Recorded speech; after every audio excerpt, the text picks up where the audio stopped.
हरियाणा के अंदर एक मिशन चलाया जा रहा है। पीछे साइकिल यात्रा आई थी, आप लोगों ने देखा 2 दिन पहले।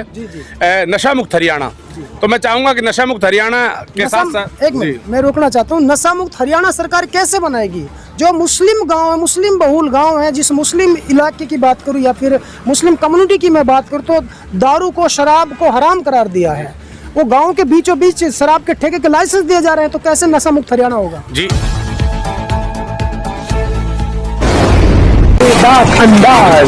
कभी कोई ऐसा वाक्य सामने आए कि मतलब आपकी जो जान है वो जोखिम में डली हो, खतरा में हुई हो? गेड़ा जंगल पड़ता है, झारखंड का इलाका पड़ता है, गेड़ा रेलवे स्टेशन के नाम से है।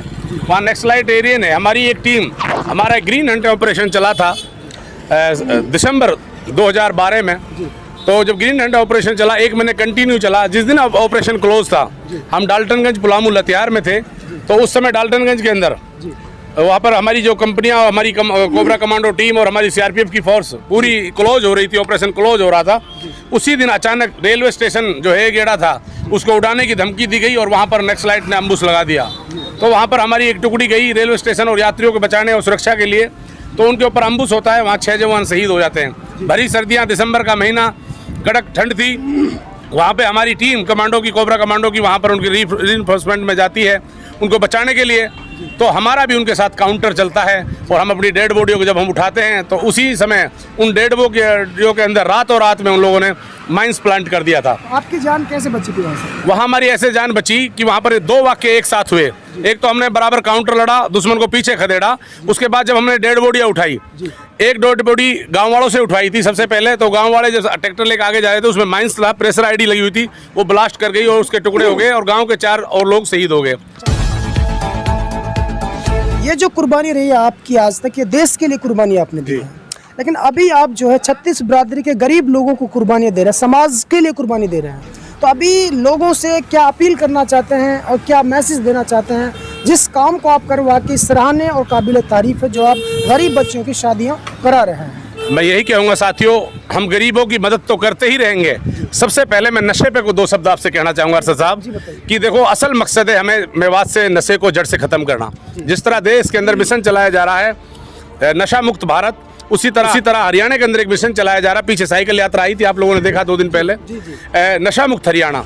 तो मैं चाहूँगा कि नशा मुक्त हरियाणा के साथ साथ एक मिनट मैं रोकना चाहता हूँ। नशा मुक्त हरियाणा सरकार कैसे बनाएगी? जो मुस्लिम गांव है, मुस्लिम बहुल गांव है, जिस मुस्लिम इलाके की बात करूँ या फिर मुस्लिम कम्युनिटी की मैं बात करूँ, तो दारू को, शराब को हराम करार दिया है। वो गांव के बीचों बीच शराब के ठेके के लाइसेंस दिए जा रहे हैं, तो कैसे नशा मुक्त हरियाणा होगा? जी ऐसे होगा। दरअसल बात क्या है कि हम दारू के ठेके से पहले कुछ चीज़ों पे हम बात करना चाहते हैं। जैसे इन्होंने नशा मुक्त हरियाणा का एक मिशन चलाया, तो एक हमें लगा कि पॉजिटिव सोच पे लोग काम करना चाहते हैं। दोस्तों मैं बता देता हूँ आपके माध्यम से, मेवात पंजाब से कम नहीं रहा, पंजाब से भी आगे नशे में बढ़ता जा रहा है। यहाँ पर चरस, अफीम, गांजा, हीरोइन, कोकीन जैसे नशे हो रहे हैं। शराब से आदमी 10 साल 20 साल जी सकता था नशा करके, लेकिन आज वो सूखे नशे आ गए हैं, ड्रग्स के इंजेक्शन आ गए हैं, जिसमें 5 साल बाद तुम जो हमारे खासकर मेवात वाले तो डेड बॉडी उठाएंगे। क्योंकि पंजाब में पैसे था, अमीर थे वो लोग और ताकतवर थे और शरीर से स्वस्थ थे, खाना पीना अच्छा था। वो लोग नशे को झेल गए और उनका विदेशों में, बाकायदा उनके फॉरेन कंट्रियों में उनके लोग कमाते हैं, तो फाइनेंशियल लोग सुधार गए।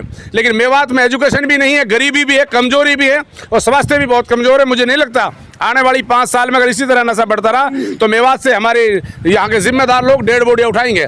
तो इस नशे को रोकने के लिए हमें ऐसा लगा कि शायद सरकार चिंतित है, लेकिन जब ग्राउंड पे देखा कि 3 जिले फरीदाबाद, पलवल और मेवात, सिर्फ 3 जिलों में एक ही टीम है जो नारकोटिक्स टीम है, तो हमें जरूरत है आज कम से कम हम मेवात जिले के अंदर, मेरी एसपी साहब से भी बात हुई थी नशे को लेकर, उन्होंने वादा किया है कि मैं बहुत जल्द 2-3 टीमें दूंगा।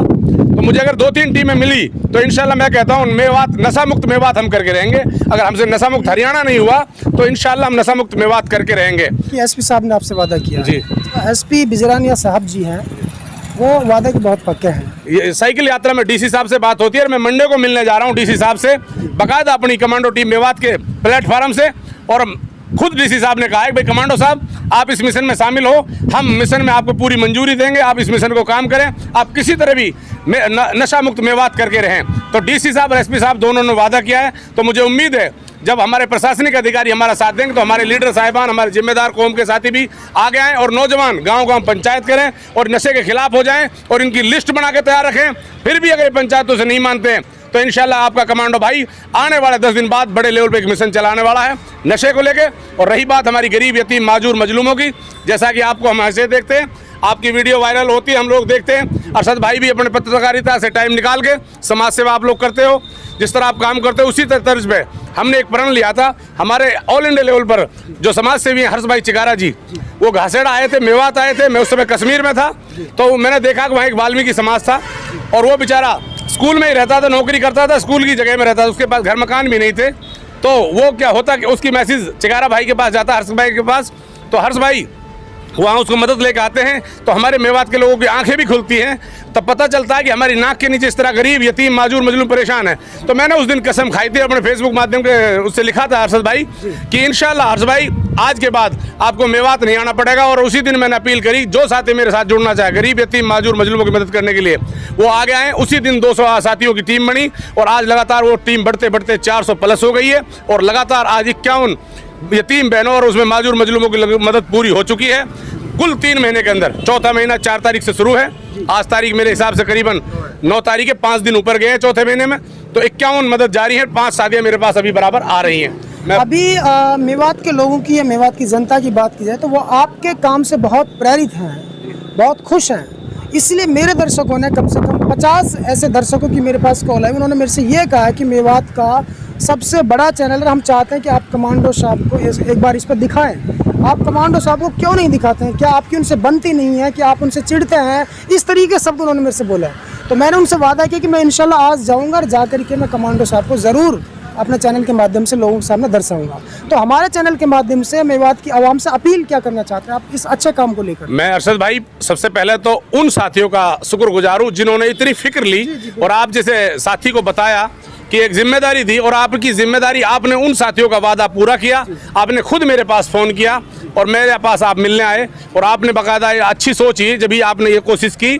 मैं यही संदेश देना चाहता हूँ जितने भी साथी मेरे सुने, साथियों मैं सीरियसली कह रहा हूँ आप लोगों से, खुदा के वास्ते नशे को तो दो छोड़, गरीबी से हम उठ जाएंगे, हम हर काम करा लेंगे, हम शिक्षा पे भी काम कर लेंगे।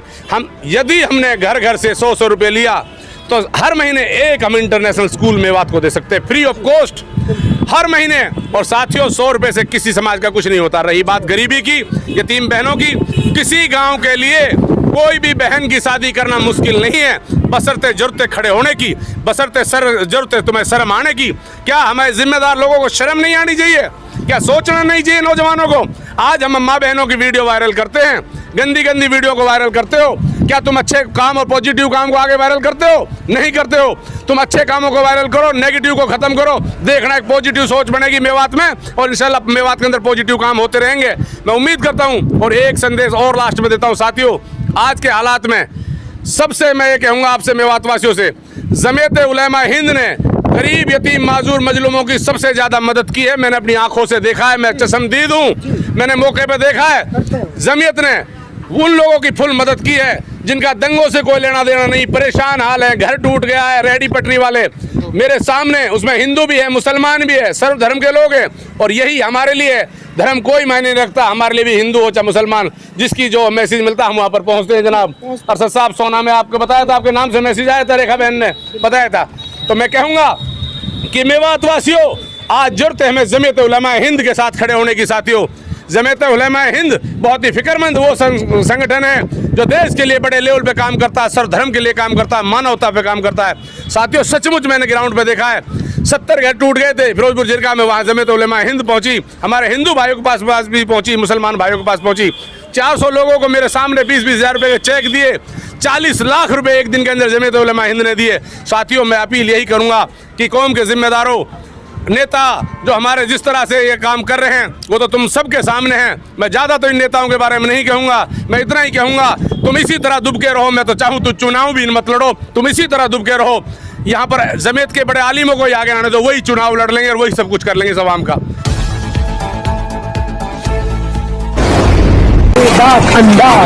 अगर तुम्हारे यही हालात रहे, ना तो तुम खिदमत कर सकते, ना तुम सहयोग कर सकते, ना इंसानियत में तुम बात कर सकते। बस मैं यही कहूँगा लास्ट में, बस गुजारिश करता हूँ नौजवान आगे आएँ, बुरे कामों को छोड़ें, अच्छा काम करें, गरीबों की मदद के लिए आगे आएँ, गांव-गांव मीटिंग करें, गांव-गांव टीम बनाएं। तो दोस्तों आपने देखा और सुना, इस वक्त मेरे साथ मौजूद हैं हिदायत कमांडो साहब। जो कि देश की इतनी बेहतर तरीके से सेवा करने के बाद, देश को कुर्बानी देने के बाद आज सभी समुदायों के लोगों के लिए और ख़ासकर गरीब, मजलूम, बेसहारा, बेबस लोगों के लिए अपना पूरा समय जो है इसके लिए दे रहे हैं। इसलिए मैं मेवात की आवाम से ये कहना चाहता हूँ, हिदायत कमांडो जैसे शख्सियत का साथ दो, क्योंकि ये एक एक पैसा गरीबों के लिए हुआ करके गरीब बेसहारा लोगों की मदद करता है। दोस्तों, यही पैसा मरने के बाद भी आपका काम आएगा, चाहे आप हिंदू हैं चाहे मुसलमान हैं, लेकिन मरना सबको है, मौत बरहक है। ऐसे में आशा और उम्मीद करता हूँ कि मेरी इस वीडियो को आप ज़्यादा से ज़्यादा शेयर करें और हिदायत कमांडो टीम जो काम कर रही है इसका भरपूर सहयोग करें। सब्सक्राइब कीजिए मेवात आज तक चैनल को और साथ में दबाइए बेल आइकन घंटी। अंदाज